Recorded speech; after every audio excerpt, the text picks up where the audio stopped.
छोड़ी तू डांस करले चोलिए में पैसा धले हले हले हले हले हले हले रे छोड़ी तू डांस करले चोलिए में पैसा धले हले हले हले हले हले हले बड़ा पखिस छोड़े ना खाना दतानियों करो दे पाखाना बड़ा पखिस छोड़े ना खाना दतानियों करो दे पाखाना दतबो तो है पूरा गले गले गले गले रे छोड़ी तू डांस करले चोलिए में पैसा धले हले हले हले हले हले हले रे छोड़ी तू डांस करले चोलिए में पैसा धले हले हले हले हले हले हले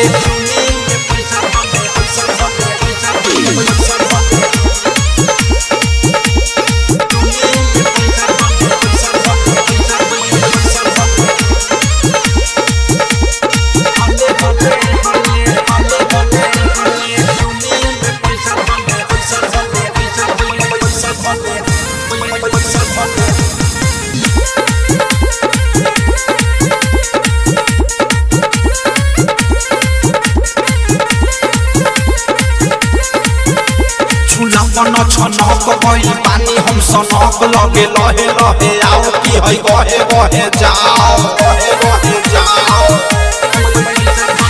मन छनक गई पानी हम सनक लगे लहे लहे आओ की है गहे गहे जाओ मुहे में धनी 10 टकिया ओइसे धुन नहीं नकिया मुहे में धनी 10 टकिया ओइसे धुन नहीं नकिया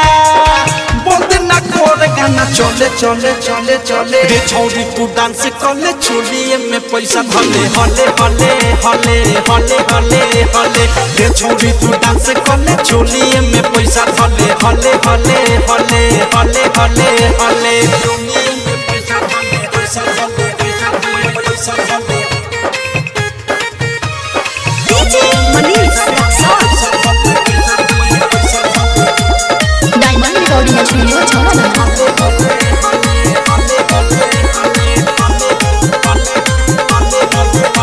बंगाली तनल बड़ुए तू नाली जदि टनकी जे माथा तो उखाड़ दे हम बाटे माल बंगाली तनल बड़ुए तू नाली जदि टनकी जे माथा तो उखाड़ दे हम बाता ओधे से प्रेमी चुमी गाल राइटर पे की विशाल ओधे से प्रेमी चुमी गाल राइटर पे की विशाल